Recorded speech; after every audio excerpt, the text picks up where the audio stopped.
ഇതിനകം തയ്യാറായിരുന്നില്ല. എന്റെ ഹൃദയം തകർന്നിരിക്കുകയാണ്. കുറച്ച് ആരോഗ്യ പ്രശ്നങ്ങളിലൂടെ അദ്ദേഹം കടന്നു പോവുകയായിരുന്നു. പക്ഷെ നമുക്കതിനെ മറികടക്കാൻ കഴിയുമെന്ന് ഞാൻ വിശ്വസിച്ചു.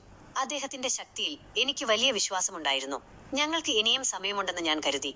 ഈ വേർപാട് പെട്ടെന്നുള്ളതും ഉൾക്കൊള്ളാൻ കഴിയാത്തതുമാണ്. ലോകത്തിന് അദ്ദേഹം ഒരു ഇതിഹാസമായിരുന്നു. പക്ഷേ എനിക്ക് അദ്ദേഹം എന്റെ ടെറിയായിരുന്നു. ഞാൻ സ്നേഹിച്ച പുരുഷൻ, എന്റെ പങ്കാളി, എന്റെ ഹൃദയം. ഹൾക്കിന് തന്റെ ആരാധകരെ ഒരുപാട് ഇഷ്ടമായിരുന്നു. കൂടാതെ വർദ്ധിച്ചു വരുന്ന ശാരീരിക അസ്വസ്ഥതകൾക്കിടയിലും തന്നെ പിന്തുണച്ച ആളുകളെ കാണാനും ഓട്ടോഗ്രാഫുകൾ നൽകാനും ഫോട്ടോകൾ എടുക്കാനും അവരുമായി സംവദിക്കാനും അദ്ദേഹം സാധ്യമായതെല്ലാം ചെയ്തു. നിങ്ങൾ അദ്ദേഹത്തിന് എല്ലാമായിരുന്നു. അദ്ദേഹം ക്രിസ്തുവിൽ വിശ്വസിക്കുന്ന ഒരാളായിരുന്നു. അദ്ദേഹത്തിന്റെ ആത്മാവ് സമാധാനത്തിലാണെന്നും അവനെ സ്വർഗത്തിലേക്ക് സ്വാഗതം ചെയ്തുവെന്നും അറിയുന്നതിൽ എനിക്ക് ആശ്വാസമുണ്ട്.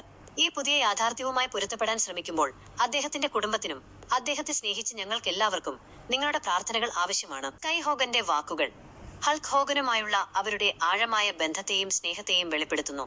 ഹൾക്കിന്റെ ആരോഗ്യ പ്രശ്നങ്ങളെക്കുറിച്ചും അതിനെ അതിജീവിക്കാൻ അദ്ദേഹത്തിന് കഴിയുമെന്ന് കരുതിയിരുന്നതായും സ്കൈ തന്റെ ഇൻസ്റ്റാഗ്രാം പോസ്റ്റിൽ പങ്കുവച്ചു. എന്റെ ടെറിയെയാണ് എനിക്ക് നഷ്ടമായത്. ലോകത്തിന് അദ്ദേഹം ഒരു ഇതിഹാസമായിരുന്നു. എന്നാൽ എനിക്ക് അദ്ദേഹം എന്റെ പ്രിയപ്പെട്ടവനായിരുന്നു, സ്കൈ കുറിച്ചു. ആരാധകരോടുള്ള ഹൾക്കിന്റെ സ്നേഹത്തെക്കുറിച്ചും ശാരീരിക ബുദ്ധിമുട്ടുകൾക്കിടയിലും അവരുമായി സംവദിക്കാൻ അദ്ദേഹം കാണിച്ച ആത്മാർത്ഥതയെക്കുറിച്ചും സ്കൈ ഓർത്തെടുത്തു.